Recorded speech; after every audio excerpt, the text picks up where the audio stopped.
Rahim. Assalamu alaikum dear student. Today discuss class 8 math unit number 5 polynomials. और आज हमने exercise 5.1 को discuss करना है। 5.1 से पहले आपको इस चैप्टर का कंप्लीट इंट्रोडक्शन दे दिया गया कि अलजेब्रिक एक्सप्रेशंस क्या होते हैं, कांस्टेंट क्या होते हैं, वेरिएबल्स क्या होते हैं, लेटर्स क्या होते हैं। हमने आज 5.1 डिस्कस करनी है। आपको पोलिनोमियल्स के बारे में भी डिटेल से बताया था कि पोलिनोमियल्स क्या होती हैं। उसमें से फिर हमने डिग्री ऑफ पोलिनोमियल देखा था, कोफिशिएंट ऑफ पोलिनोमियल देखा था, टाइप्स ऑफ पोलिनोमियल्स हमने देखी थी कि पोलिनोमियल्स की टाइप्स क्या होती हैं। आपको एक्टिविटी भी दी थी कि आपने सारी एक्टिविटीज के अंदर उसकी टाइप्स की एग्जांपल्स राइट करनी है। अभी एक्सरसाइज 5.1 सिर्फ वही बच्चा सॉल्व कर सकेगा जिसने मेरी एक्टिविटीज या मेरा लेक्चर्स बहुत अच्छे तरीके से लिया हो 8 इंट्रोडक्शंस का। तो आए हम अपने क्वेश्चन सॉल्व करने जाते हैं। इसका फर्स्ट क्वेश्चन राइट किया हुआ है। उसने कहा कि ये आपको कुछ एक्सप्रेशंस दिए हुए हैं, आपने इसमें से ना कांस्टेंट फाइंड आउट करने हैं। तो पहला है 3x+4। आपको बताया था कि जो कांस्टेंट होता है वो आपके पास उसकी वैल्यू अनचेंज होती है, वो अपनी वैल्यू को चेंज नहीं करता। और ये फर्स्ट के अंदर आप देंगे 3x+4। इस एक्सप्रेशन के अंदर जो 4 है ये आपका कांस्टेंट है। इसमें 2x³ -1, इसके अंदर जो -1 है वो आपका कांस्टेंट है। याद रहे कि जो साइन होता है वो आपने साथ लाजमी लगाना होता है। अब देखें 5 और y, आपको बताया था जो वेरिएबल के साथ चीज मल्टीप्लाई होती है वो कोफिशिएंट होती है, वो कांस्टेंट नहीं होती। अब y के साथ इसके अंदर कोई कांस्टेंट नहीं है, जिसमें कोई कांस्टेंट नहीं होता उसके अंदर 0 कांस्टेंट होता है। इसमें देखें अब जो आपके पास -8 ये आपका कांस्टेंट आ जाएगा। ये आपके आंसर दें, आपके पास 4 कांस्टेंट है, इसमें -1 कांस्टेंट है, इसमें कोई कांस्टेंट नहीं था तो 0 हो गया, इसमें आपके पास -8 कांस्टेंट है। अगले उसने एक्सप्रेशंस आपको दिए हुए हैं, वो कहता है इसके अंदर से ना वेरिएबल्स आप अलग करें, वेरिएबल सेपरेट करें। आपको पता था कि जो लेटर्स होते हैं वो रिप्रेजेंट कर रहे होते हैं वेरिएबल्स को, और वो कौन से थे, कैपिटल अल्फाबेट्स थे आपके पास। तो इसमें देखें आपके पास वेरिएबल्स कौन सा यूज किया गया, x। तो आपके पास इसके अंदर आपके पास x आ रहा है आपके पास कि ये आपका वेरिएबल्स है। इसमें देखें y+x, इसके अंदर 2 वेरिएबल यूज किए जा रहे हैं, एक x यूज किया जा रहा है और एक y यूज किया जा रहा है। इसमें देखें आपके पास सिर्फ x यूज किया जा रहा है, इसमें देखें आपके पास सिर्फ y यूज किया जा रहा है।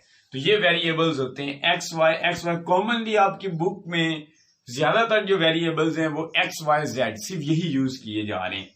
आपके पास है अगला जो आपके पास है वो आपके पास है डिग्री ऑफ पोलिनोमियल। अच्छा, पोलिनोमियल्स के बारे में मैंने डिटेल से आपको बताया था। पोली का मतलब होता है मैनी, नोमियल्स का मतलब होता है टर्म्स। जिसमें मैनी टर्म्स आ रही होती हैं वो पोलिनोमियल्स होती है आपके पास। फिर एक चीज आपको ये बताई थी कि पोलिनोमियल्स एक अलजेब्रिक एक्सप्रेशन होता है जो कि वेरिएबल्स और कांस्टेंट के साथ कनेक्टेड होता है, और उसमें फंडामेंटल ऑपरेशन यूज किए जाते हैं, प्लस प्लस ये वाले आपके पास। तो इस तरीके से आपके पास था पोलिनोमियल जिसमें मैनी टर्म्स आपके पास आ रही होती हैं। सेकेंडली ये बताया था कि आपको लास्ट टाइम मैंने एग्जांपल दी थी कि कौन सी पोलिनोमियल्स हैं या नहीं। पहले तो हम इसमें चेक करते हैं क्या ये सारी पोलिनोमियल्स हैं, सारी के सारी पोलिनोमियल्स हैं, क्योंकि हमने पढ़ा था कि जो एक्सपोनेंट होता है वो आपके पास पॉजिटिव इंटीजर्स होना चाहिए। सम में पॉजिटिव इंटीजर है, इट्स मीन ये सारी पोलिनोमियल्स हैं आपके पास। अब आपने डिग्री ऑफ पोलिनोमियल पढ़ना है। डिग्री ऑफ पोलिनोमियल्स की हमने प्रॉपरली क्या पढ़ी थी कि जो हाईएस्ट पावर होती है, highest power of variable, variables की जो हाईएस्ट पावर होती है वो आपके पास डिग्री ऑफ पोलिनोमियल्स होती है। अब इसमें देखें हाईएस्ट पावर, ये आपके पास पावर्स होती है, इसकी हाईएस्ट पावर्स क्या है, 1 है। तो इसकी डिग्री ऑफ पोलिनोमियल्स आपके पास क्या हो जाएगी, 1 आपके पास हो जाएगी।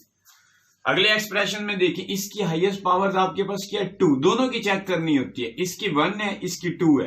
इसका मतलब है कि डिग्री ऑफ पोलिनोमियल इस एक्सप्रेशन की क्या हो जाएगी, 2। हमने इसकी चेक करनी है। अब ये आपके पास टर्म्स आ रही है, 1 term, second term, third term आपके पास। अब इसकी भी आपने देखनी होती है, दोनों को प्लस करके, इसकी 1 है, इसकी 1 है, जब प्लस होगी तो ये 2 बन जाएगी, यानी इसकी जो डिग्री है ये आपके पास 2 है और इसकी 3 है। अब देखें आपके पास हमने तो पढ़ा है कि जो हाईएस्ट पावर्स होती है वेरिएबल्स की, टर्म्स की आपके पास आ रही है, तो वो आपके पास क्या है, 3 है। तो ये आपके पास डिग्री ऑफ पोलिनोमियल आपके पास क्या बन जाएगा, 3 आपके पास बन जाएगा। अब लास्ट के ऊपर देखें इसको आपने थोड़ा सा गौर से समझना। हमने हर टर्म्स की पावर्स को ऐड करके हाईएस्ट पावर्स बतानी होती है। आप इधर आपके पास आ रहे हैं, इधर आपके पास आ रहे हैं। अब देखिए जब आप इन दोनों को प्लस करेंगे 2 और 2, ये आपके पास क्या बनेगा, 4 आपके पास बनेगा।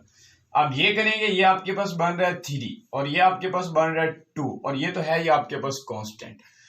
तो जो टर्म्स की हाईएस्ट पावर है वो आपके पास क्या आ रही है, 4।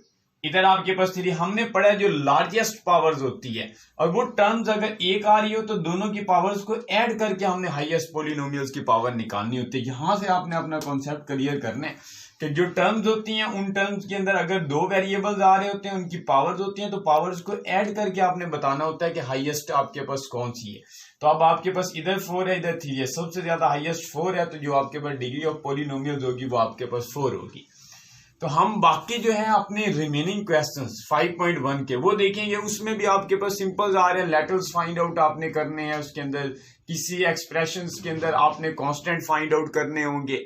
तो अब तक के लिए आपके पास इतना ही। अब आपकी एक्टिविटी ये है कि आपने अपने दोबारा से एक दफा थ्योरी को डिस्कस करना है। आपकी एक्टिविटी यह है कि आपने 5 चैप्टर शुरू से दोबारा एक दफा डिस्कस करना है कि आपके पास पॉलिनोमियल्स क्या थी, अलजेब्रिक एक्सप्रेशन सर ने क्या बताए थे, हमें कांस्टेंट क्या बताए थे, लेटर्स क्या बताए थे, डिग्री ऑफ पॉलिनोमियल्स क्या बताया था, degree of polynomials, degree of coefficient हमारे पास क्या चीजें बताई थी। तो ये चीजें ना आपने डिटेल से अपने प्रीवियस जो थ्योरी है इसको करने आपने। तो अल्लाह हाफिज।